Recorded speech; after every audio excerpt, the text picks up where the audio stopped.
Hello बच्चों, आज हम पास्ट इंडेफिनिट टेंस पर चर्चा करने जा रहे हैं। इससे पिछले क्लास में आपने देखा होगा कि 4 वीडियो हमने जैसे डाला है प्रेजेंट टेंस का, और आज हम पास्ट टेंस को शुरू करने जा रहे हैं। तो चलिए अब इंडेफिनिट टेंस में इसकी पहचान क्या है, अफर्मेटिव, निगेटिव, इंट्रोगेटिव और WH बनाने का क्या रूल है, उसका हम स्ट्रक्चर लिखाएंगे और आप आसानी से इसको सीख पाएंगे। तो चलिए स्टार्ट करते हैं। पास्ट इंडेफिनिट टेंस यानी इसको बोलेंगे भूतकाल में पूर्व भूतकाल जो होता है वो कहलाता है। पहचान क्या है कि जिस हिंदी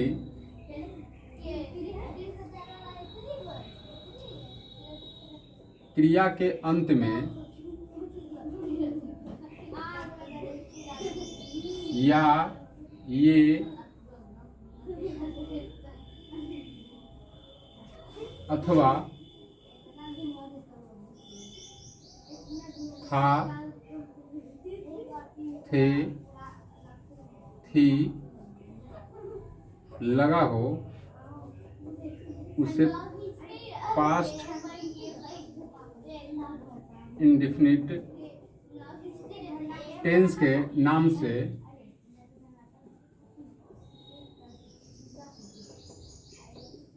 जानते हैं। यानी इसको पहचानेंगे कैसे कि वाक्य के अंत में क्या आएगा, या ये अथवा था, थे, थी। जैसे कि एग्जांपल हम लिखते हैं, राधा वन गई,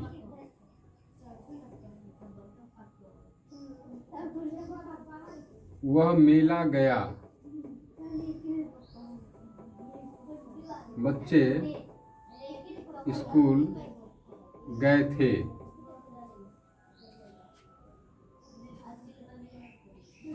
आप इसमें देखिए कि लास्ट में क्या आ रहा है जी, ई। यानी ई का मतलब हम यहाँ पर कर सकते हैं ई, इसको कर सकते हैं या, और यहाँ पर थे है।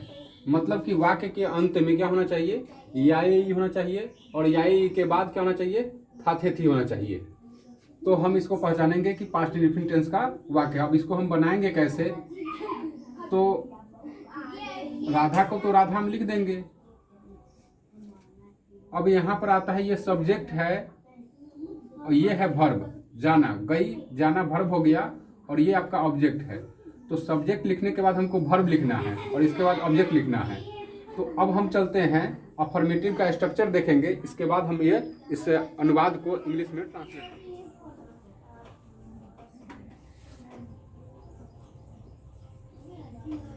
चलिए अब हम देखेंगे पास्ट इंडेफिनिट टेंस का अफर्मेटिव स्ट्रक्चर क्या होगा कि सबसे पहले हम लिखेंगे सब्जेक्ट और V2 प्लस ऑब्जेक्ट। ध्यान क्या रखना है, subject plus V2 plus object. V2 का मतलब हो गया कि वर्ब का रूप यदि आप पढ़े होंगे तो उसमें होता है V1, V2, V3। जनरली 3 को पढ़ना है, लेकिन आपको V4, V5 भी पढ़ना है। ठीक है, जैसे हम V1, V2, V3, V4, V5 एक बार याद करा देते हैं। सपोज कर लेते हैं कि ईट है, ईट का मतलब होता है खाना। हम आपको बताए हैं कि वर्ब की पहचान कैसे करेंगे, तो वाक्य के अंत में, वर्ड के अंत में जैसे क्या होगा, हिंदी वर्ड के अंत में ना आएगा। तो ईट हो गया, ईट का V2 क्या होगा, तो एट होगा। V3 क्या होगा, ईटेन होगा, और V4 होगा ईटिंग, और V5 क्या होगा, ईट्स होगा। तो पास्ट इंडेफिनिट टेंस में अफर्मेटिव स्ट्रक्चर पर जैसे जो भी अनुवाद आएगा, जो भी ट्रांसलेशन करना होगा, उसमें सबसे महत्वपूर्ण ध्यान आपको क्या देना है कि आपको V2 वर्ब का दूसरा रूप याद होना चाहिए, तभी जाकर ये सेंटेंस बन पाएगा। ठीक है,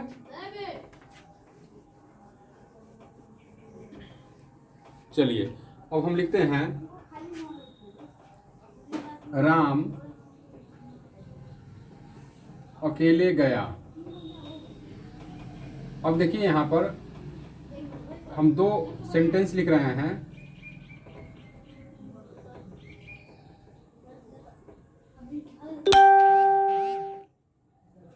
सबसे पहले तो पहचानेंगे कैसे, तो वाक्य के जब जहाँ क्रिया होगा ना जी, तो गया क्या है, क्रिया है, जाना इसका मतलब हुआ।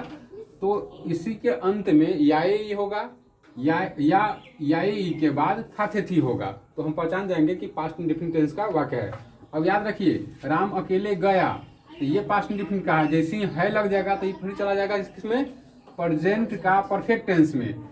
याद रखना है कि है हूँ हो जिसमें भी आ गया ना वो चला जाएगा जैसे प्रेजेंट टेंस में। यहाँ हम आपको जैसे याई अथवा था थी पर बता रहे हैं, ये पास्ट इंडेफिनिट का है।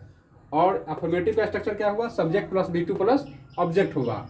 अब इसको हम ट्रांसलेट करते हैं तो राम को तो हम राम लिखेंगे ही, राम गया तो हमको वर्ब मिल गया है, ये अकेला जो से ऑब्जेक्ट में चला जाएगा। अब जाना को अंग्रेजी में बोलते हैं गो, तो गो का क्या होगा, V two went, Ram went alone, Ram अकेले गया, राम वेंट एलोन। बच्चे स्कूल गए, चिल्ड्रेन वेंट टू स्कूल।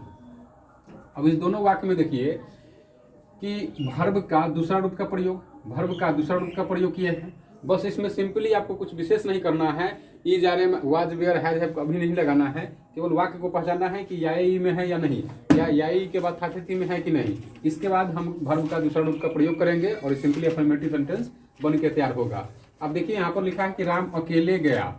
वास्तव में अकेले यदि आप सफर कीजिएगा ना तो बहुत लंबी सफर को मंजिल तक पहुंच जाइएगा, ठीक ना। अकेले चलने पर आप मंजिल को पा लीजिएगा, लेकिन साथ चलिएगा तो आप जैसे सफलता को पाइएगा। मतलब क्या है कि राम जी अकेले गए थे, जैसे कहाँ वन में, यदि वन में कराएं वो लंका में यदि अकेले जाने के यदि सपना सोचते तो मंजिल को पाते, यानी कि रावण का लंका घर जो था वो जैसे देख पाते, वो मंजिल तक पहुंच जाते। लेकिन सफलता कैसे मिला, तो वो उनका साथ मिला, किनका किनका, तो विभीषण का, हनुमान जी का साथ मिला, तभी जाकर वो सफलता मिला उनको। तो आप अकेले चलिए, अपनी स्पीड को बढ़ाने के लिए अकेले चलिए, पढ़ाई कर रहे हैं तो अकेले चलिए, लेकिन ग्रुप डिस्कशन किसी भी जैसे हम आपको पास्ट इंडेफिनिट टेंस बताएं तो आप अकेले इसको जैसे अध्ययन कर लिए, लेकिन ग्रुप स्टडी जब कीजिएगा ना तो आपको सफलता मिलेगा। अकेले पढ़िएगा तो मंजिल केवल मिलेगा, जबकि साथ में पढ़िएगा तो आपको क्या मिलेगा, सफलता मिलेगा। चलिए नेक्स्ट है निगेटिव स्ट्रक्चर। किसका, पास्ट इंडेफिनिट टेंस का निगेटिव स्ट्रक्चर। मतलब कि जो वाक्य नकारात्मक होगा किस पर आधारित, पास्ट इंडेफिनिट टेंस पर, उसको हम कैसे बनाएंगे, उसका स्ट्रक्चर क्या है। तो इसका स्ट्रक्चर है कि subject plus did plus not plus V1 plus object. अब आपने देखा कि केवल V2 का प्रयोग कहाँ करना था जी, अफर्मेटिव में ही, लेकिन निगेटिव में किसका प्रयोग करेंगे, डिड का प्रयोग करेंगे। जैसे हम एग्जांपल देखते हैं कि बच्चे स्कूल नहीं गए। अब देखिए इस वाक्य में कि निगेटिव नहीं आ गया तो निगेटिव हो गया, और गए के बाद कुछ भी नहीं है, इसका मतलब कि पास्ट इंडेफिनिट टेंस का वाक्य है और ये निगेटिव स्ट्रक्चर बनेगा, यानी कि इसमें डिड का प्रयोग करेंगे। तो बच्चे का लिखेंगे children did not go to school. ध्यान देने वाली बात क्या है कि इससे पहले वाला में डिड का प्रयोग, अफर्मेटिव में डिड का प्रयोग नहीं हुआ था और V2 का प्रयोग हुआ था, लेकिन यहाँ डिड का प्रयोग होने के बाद V1 का प्रयोग करना है। एकदम ये चीज नोटिस कर लीजिएगा, ये नहीं कि इसमें भी V2 का प्रयोग कर दीजिएगा तो गलत हो जाएगा।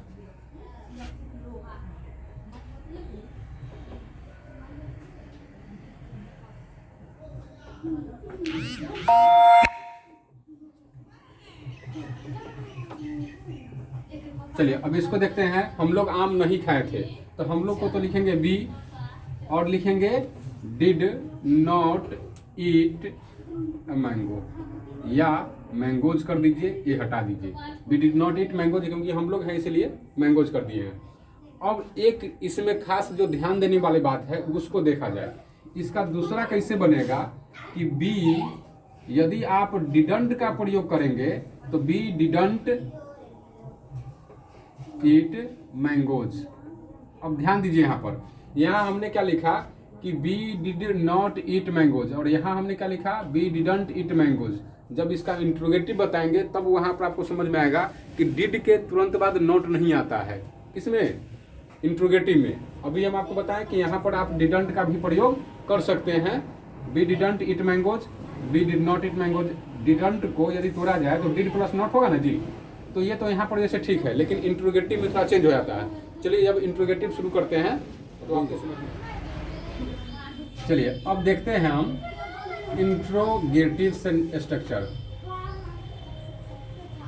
इंट्रोगेटिव जो स्टार्ट होता है वो स्टार्ट होगा डिड से, डिड प्लस सब्जेक्ट प्लस इसमें इंट्रोगेटिव नॉट भी ले लेते हैं, ठीक है ना, plus V1 plus object plus sign of interrogation.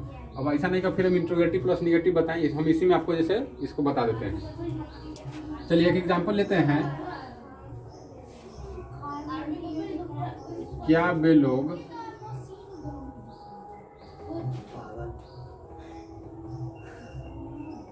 वे लोग बाजार गए, ये इंट्रोगेटिव स्ट्रक्चर है, इसमें आप देखिए कि नॉट नहीं है। एक और एग्जांपल लेते हैं।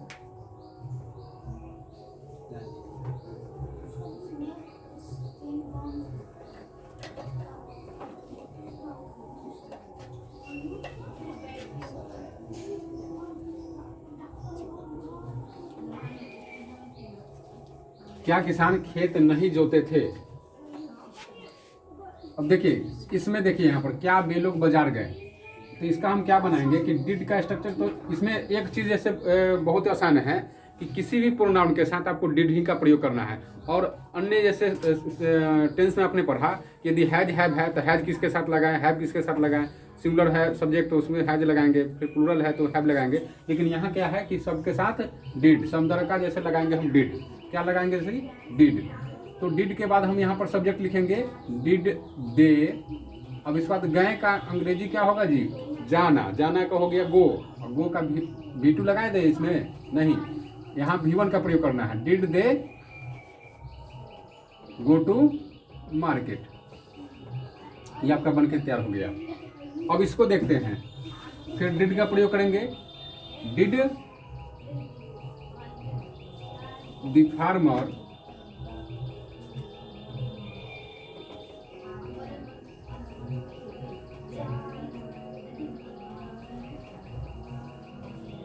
Did the farmer not ploughs the field. हम आपको इससे पहले निगेटिव में ही बताए थे कि डिडंट का प्रयोग कैसे करेंगे। अब इसी को देखते हैं। तो आप देखिए यहाँ पर didn't the farmer ploughs the field. आप देखिए यहाँ पर कि डिड और नॉट, इसको जैसे तोड़ेंगे तो डिड नॉट हो जाएगा। तो तोड़ेंगे तो देखिए डिड का प्रयोग कहाँ हुआ है, सब्जेक्ट के बाद नॉट का प्रयोग हुआ है ना। यहाँ पर डिडंट एक जगह हो गया, इसके बाद the farmer ploughs the field, didn't the farmer ploughs the field. यहाँ देखिए कि did the farmer not ploughs the field, यानी कि नॉट आता है सब्जेक्ट के बाद, लेकिन यहाँ जब एक साथ करेंगे तो नॉट जैसे स्टार्टिंग में ही आ जाता है। इसको जैसे ध्यान देने की जरूरत है, ठीक है। चलिए अभी हम जो पढ़ेंगे वो है WH स्ट्रक्चर। WH का मतलब हम आपको पहले भी बताए हैं, फिर से हम आपको बताते हैं कि W का मतलब हो जाएगा what, when, why, where, who और हाउ। ये जो है ये स्टार्टिंग का होगा, ठीक है। इसके बाद ही हम जैसे did, subject, not, V1 object और हंसुआ छाप का प्रयोग करेंगे, ठीक है। तो चलते हैं, इसका स्ट्रक्चर तो लिखा गया है, अब हम एग्जाम्पल लेकर चलते हैं इसको।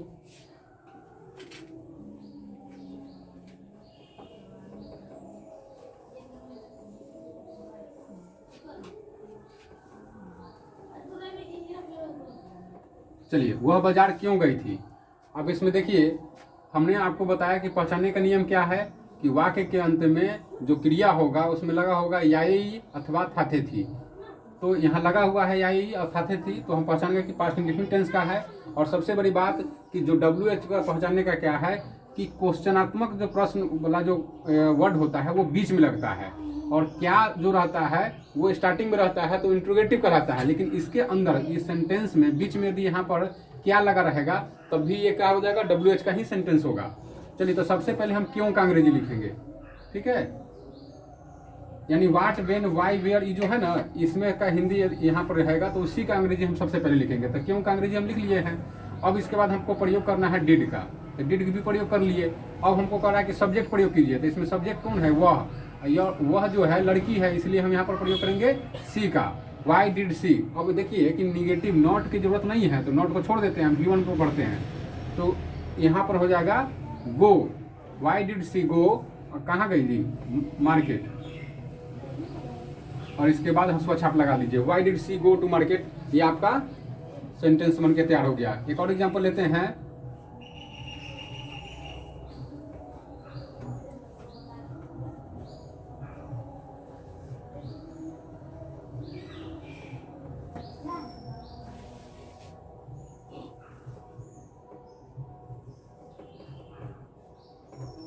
वे लोग कहाँ खाना खाए।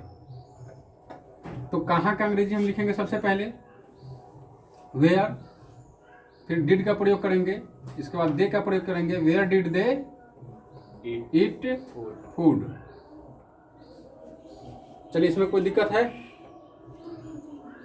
और एक आध कोई एग्जाम्पल आप लोगों को पूछना है तो पूछिए, उसको ट्रांसलेट करते हैं।